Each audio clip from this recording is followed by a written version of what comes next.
So yesterday, Sony announced the FX30. This is not the FX30, this is the FX3, but they are very, very similar cameras in terms of specs. The main difference between the two cameras is the full frame sensor on the FX3 compared to the FX30, which has a crop sensor. So I just wanted to talk a little bit from the perspective of someone who mainly dished out $3,500 for this camera for making YouTube videos. Now, I have gone on to film a couple weddings with this camera and do a few small video production gigs with this camera as well, but I mainly bought this camera for YouTube. And dishing out $3,500 for a camera for YouTube when I wasn't making any money off of YouTube, it was definitely a risk I took, but I don't regret it at all. Now, if I had the FX3 and the FX30 laid out in front of me and I had to pick one camera, pay $3,500 for this camera, or $1,700 or $1,800 or $2,200 with the XLR handle for the FX30, which do I think I would have chosen? Honestly, I probably would have gone for the FX30 looking back at it now. Would I ever consider selling my FX3 for the FX30? No, I think that would be a dumb decision at this point.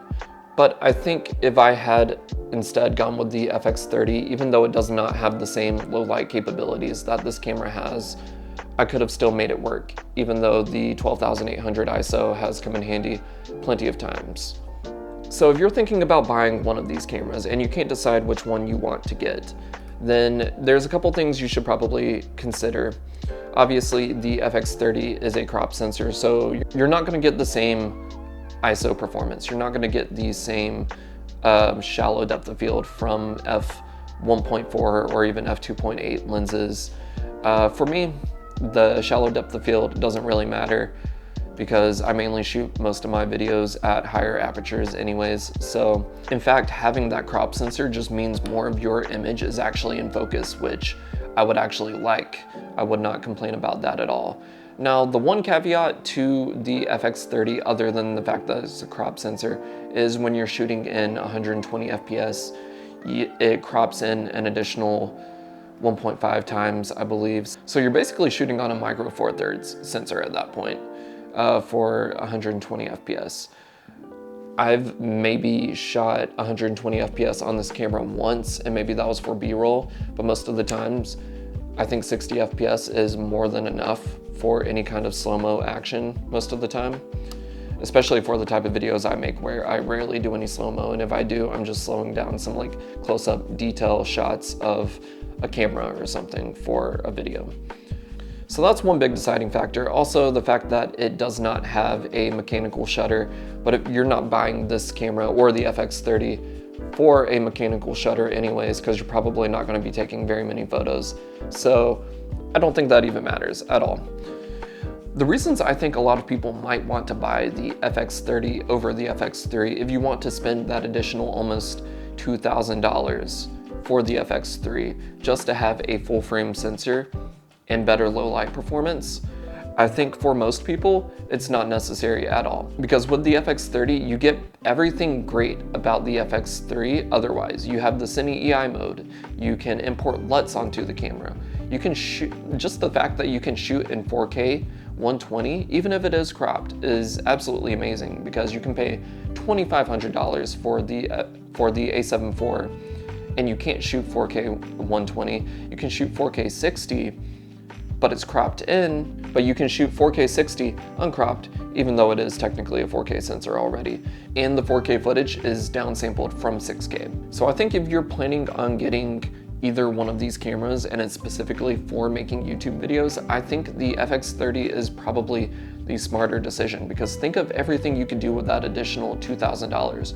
You could buy lighting equipment, you could buy a nice lens. That's almost enough to get, for the price of the FX3, you could buy the FX30 and have enough to buy a 24-70 lens. Almost enough to buy the 24-70 GM version 2 that just came out recently. Now, other than the fact that the FX30 is pretty much the gateway, it's the door into the filmmaking world for so many people who could not afford these more expensive cameras.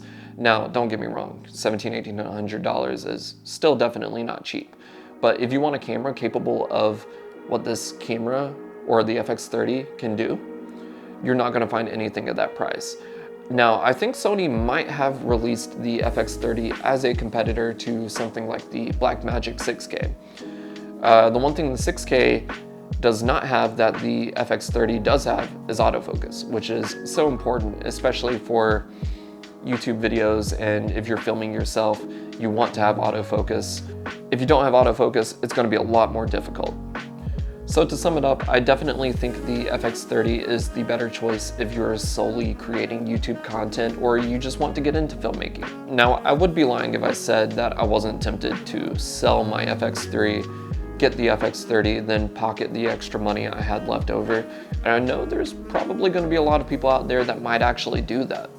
So if you've stuck through and watched this entire video, if you have any questions about this camera or the FX30, then feel free to comment down below and I will be happy to answer any questions, anything I might have possibly not mentioned in this video. Just comment down below and I'm happy to help and talk as much as I possibly can down there. So I appreciate you guys watching this video. If you enjoyed this video, please like the video and subscribe to help support me so I can continue growing and reaching a larger audience. And go out and shoot.